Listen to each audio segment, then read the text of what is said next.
Cool. Over to you, Alex, for your final case study. Thanks so much, Henry.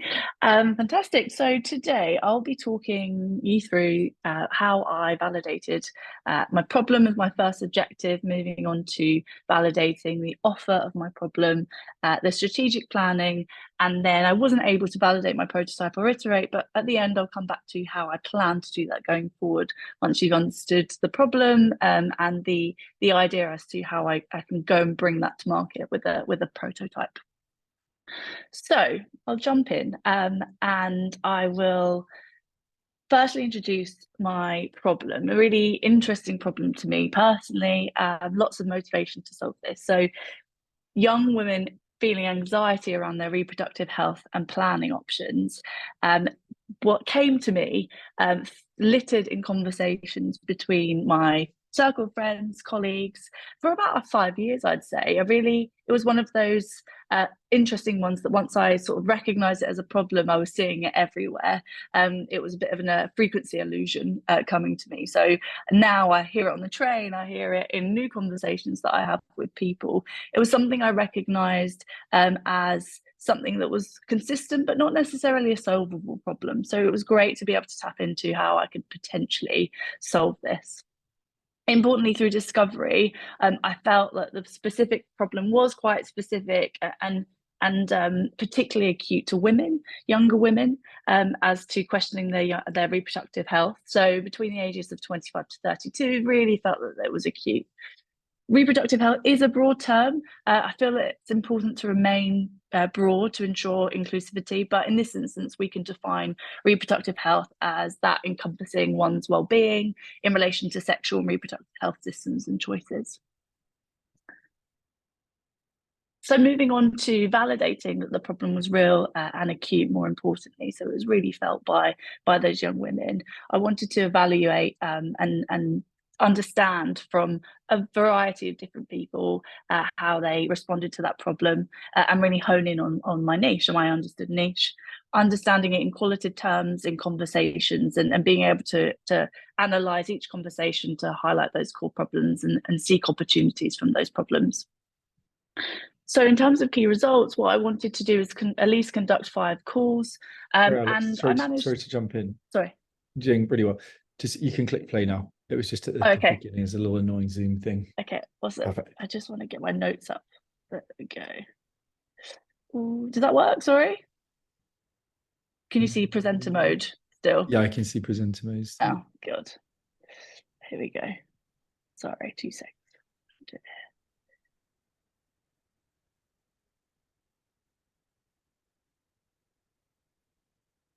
I'm really used to Google, unfortunately. Okay, I can see your slide. Can you see Awesome. that? Okay, awesome. Yeah, I can see it. Absolutely fine. Sorry to interrupt. So, no, it's okay. Thank you. So, as I was saying, I conducted, my goal was to conduct at least 5 discovery calls, and I managed to conduct 7 calls. I conducted them mostly with friends, colleagues, and interestingly, one through word of mouth. So, through a colleague leading me on to another person that they felt was interesting. I did also want to sort of explore beyond my niche. I did feel like it was such an acute problem that, as I was saying, reproductive health is important and is felt by other people. So I did want to see outside of my niche in order to tell me more about my niche, but also to understand a bit more about the problem and ways in which I needed to focus potentially where it was seeping beyond a scope that I could control. So I contacted one man, so outside of my female niche, and I found him in a fertility support group, so quite focused on fertility. It was a really interesting conversation. It definitely aligned to a deep-rooted emotional feeling as to support that was needed. The second person that I spoke to was a chief inclusion wellbeing officer, because I wanted to see from the other side of being the employer how they felt and how they found how their PwC as a firm particularly, but also as an employer in the HR space, felt the transition over time of taking reproductive health really seriously, and also how employers could potentially help women further, which is something and a theme that was brought up in my core discovery calls with my niches. So I really enjoyed this process. It was very, very interesting indeed. In terms of the qualitative analytics that I found and really defining the problems and opportunities, there felt like there was an acute problem linked to a number of things, quite deep-rooted social expectations and pressure, a lack of resources, definitely stigma around reproductive choices, such as whether or not to have a child, relationship dynamics as to whether young women have a partner at that time and whether that influences their decisions. And as you can see on the right-hand side, in a bit of a word cloud, how those words and feelings were really presented in the conversations that we had. So interesting sort of additions of emotive language like panic, hurtful, failure, fear. All participants felt that if they had a magic wand, support in different forms, such as education and the connection to simplified resources, would solve the problem, which was really interesting.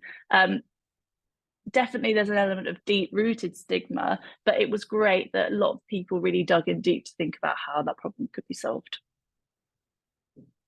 So then I moved on to objective 2, so trying to validate the offer with my target niche. So again, that's the 25 to 32 young females.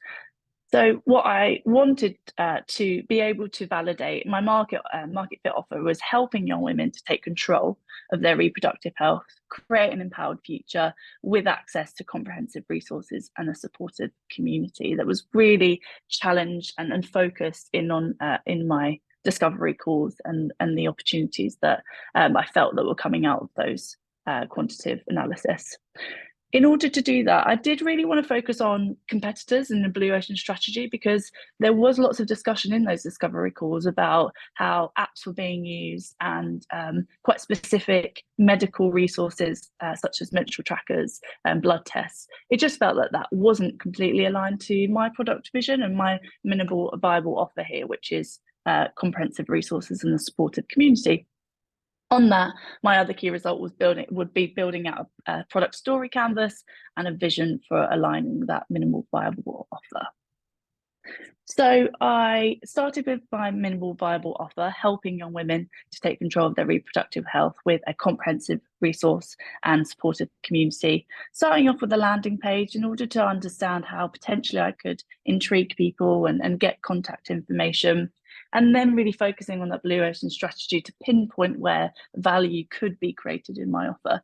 This was really helpful for me. I really enjoyed looking around and looking at competitors and finding that differentiation. Really, I think, aligned to the problems that I was finding in my initial discovery calls when it came to understanding value in my minimal viable offer. I then came to a product vision. So again, really trying to focus in on that emotive use of empowerment, empowering young women to take control of their reproductive health. This gave me the scope then to focus on ways in which I could go and achieve that in a minimal viable offer. So the next part was building out a strategic roadmap and an initial prototype, also leaning into determining a lean canvas, so a business model, and then figuring out how a product team could then go and build it in order to achieve long-term success. So in terms of the strategic roadmap, I really tried to focus on the initial part of building a community and a platform which housed information and a community of people. So the first simple roadmap in terms of my must-have feature would to actually find resources on a comprehensive desktop community site. The next being able to have personalized insights, and beyond that being able to interact with the community. So my 3 simple stages of the platform. This was really interesting, and I'll come back to it later in terms of thinking long-term and long-term success of how could I then go on and monetize this? How could I create traction? How could I keep people on the platform and obviously make sure that the platform could exist by having a revenue stream?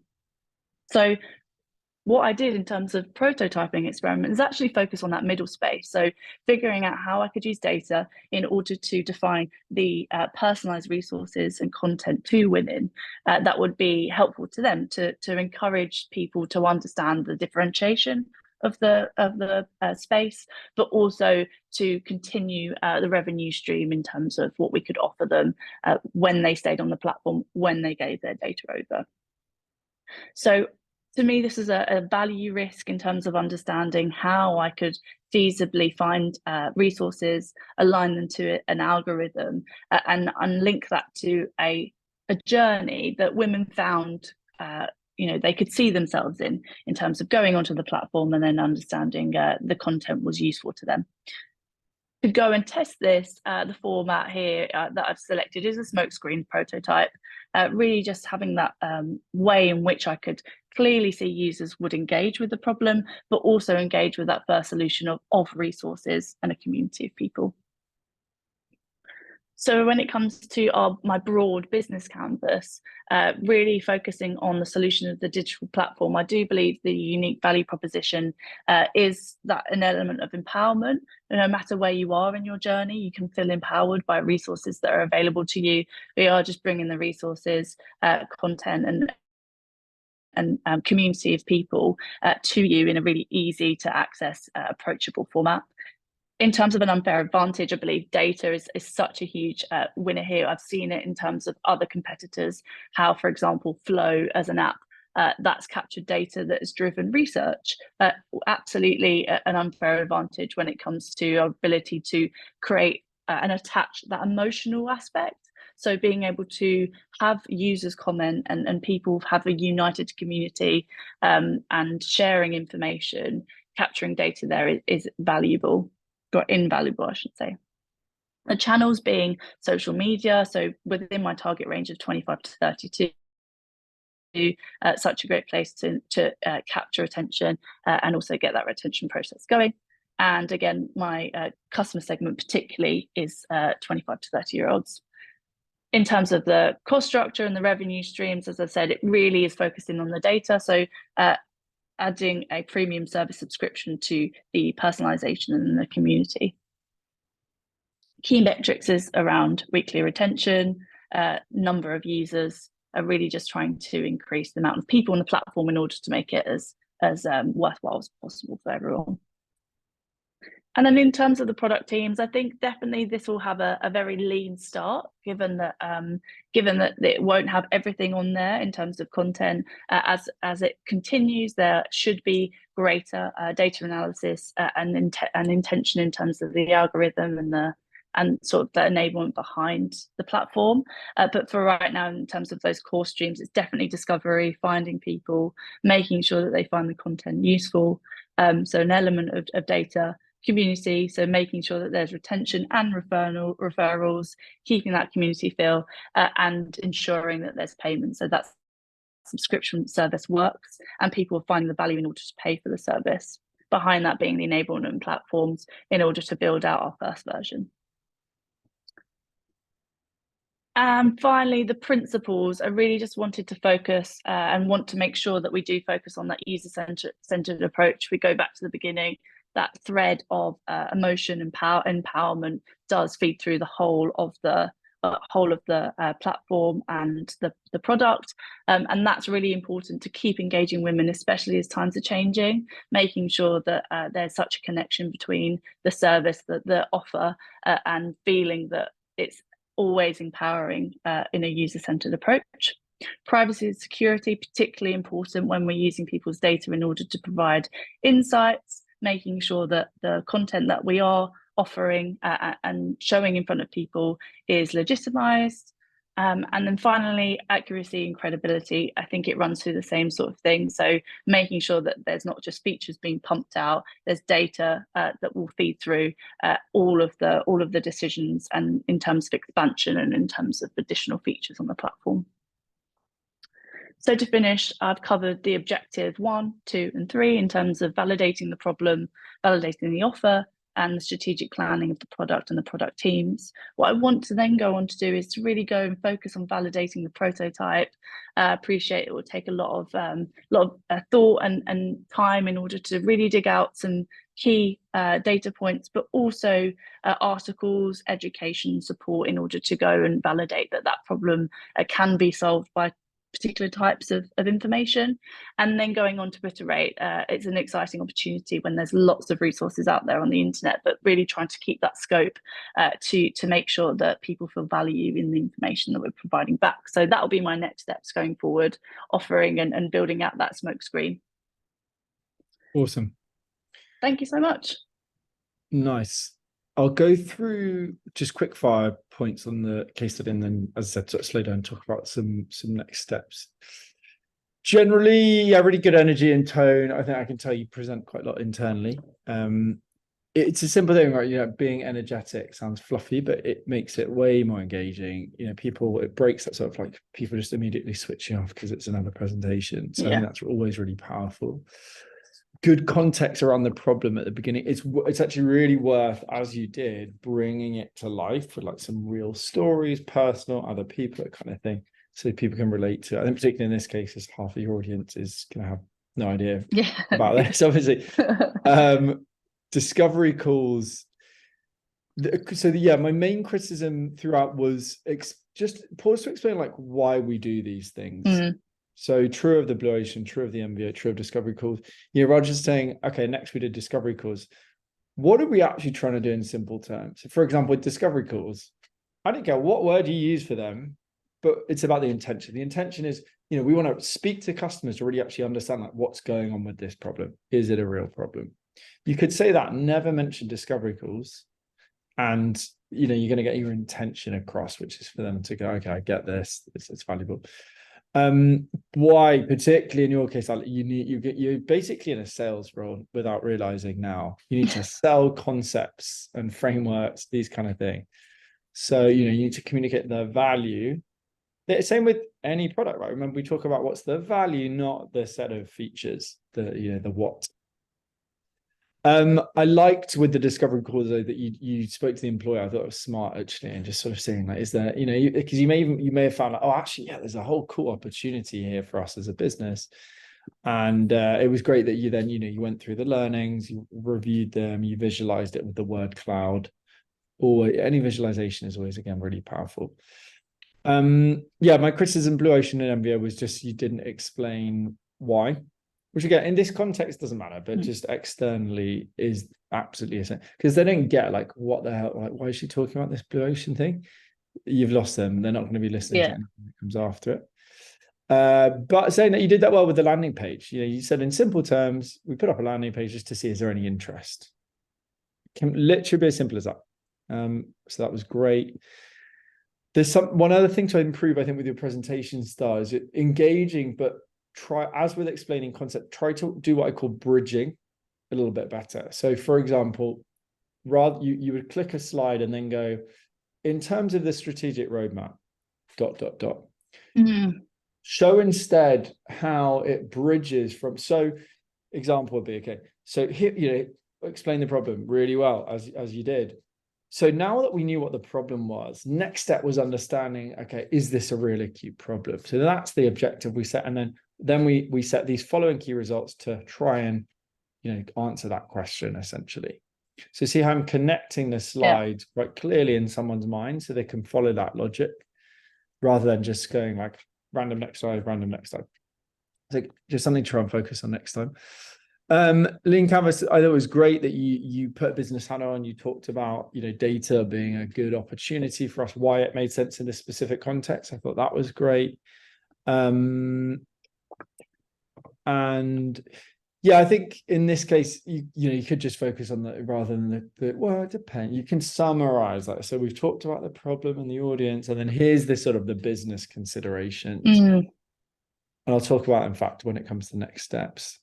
But generally good. Yeah, I think just, again, remembering the audience, expect them to know nothing, and then you're going to sort of lift it up in terms of the impact, right, which is ultimately what we want to do.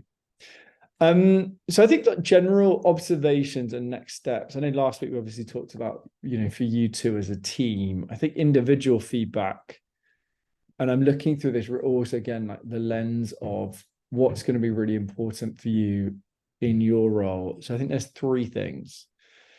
The first one is building a bit more depth through repetition. So for example, someone that's really comfortable with MVO and product strategy, they could explain it to a 3-year-old in very simple terms.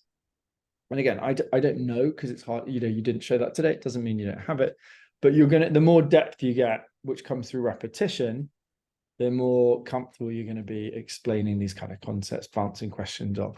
So I think, as we talked about last week, just try and get as many repetitions. That could be in work, it could be on your own time. Second thing, it's going to be super valuable for you to go through the prototyping stage. Why?